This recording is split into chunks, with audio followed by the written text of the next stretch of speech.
Hello, my name is Dayan Jamin and welcome to the installation and maintenance manual for the project extending BIS Unit 1.0. To be able to install and develop our code, the first thing we need is to download GitHub so that we can retrieve our code from the repository. The second thing we need to download is the NetBeans. We will need the one that says all because we are going to be using the Apache Tomcat server for this project. So once you hit download, it'll start downloading automatically. Last but not least, we will need the WAMP server. To download the WAMP server, we'll click download and it'll bring us to this screen. So we select whether we want the 64 bits or the 32 bits. For my computer, I need the 64 bits. So I click here and then I click download directly.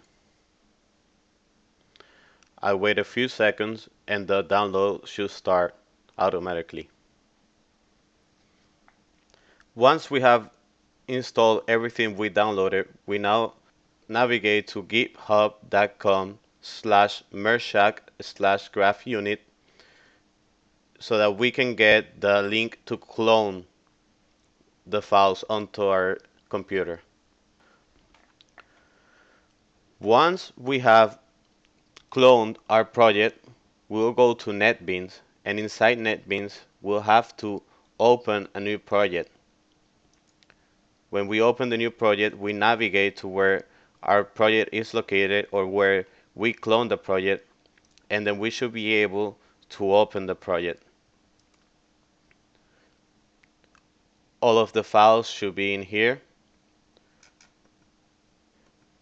But if you're not able to open the project right away, you have to click New Project. You have to create a project as a Java web and select Web Application with Existing Sources. And in here, you will select the folder where we clone the project. In my case, I had already set it up, so it gives me a warning saying that this folder already contains a NetBeans project. We have to be aware that this is a two-version project. So the project we were working will be located under Web Pages, DV Web, and these are all our files.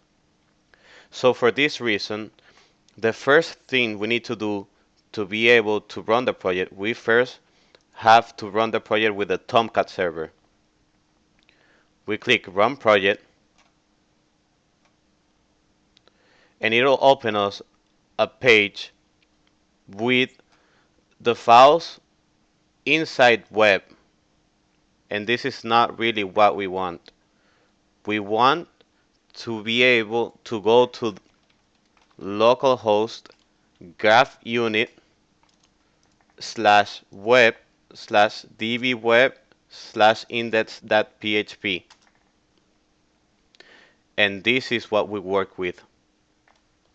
The reason we run the Tomcat server is for the Java servlets which we use to store files and retrieve files, but everything else will be under dbweb, and this is our index.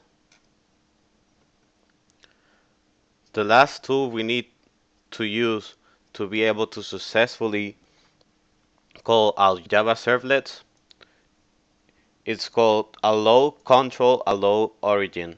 It's an extension for Chrome that allows our server from this origin to call our Java servlets from the other origin. So we look for allow control allow origin, we click in that, we add it to Chrome, and then we'll have it over here. You have to make sure that this is green, so you have to always turn it on so that you are able to use the Java servlet. Until this is not fits from the files, you'll have to use this. extension.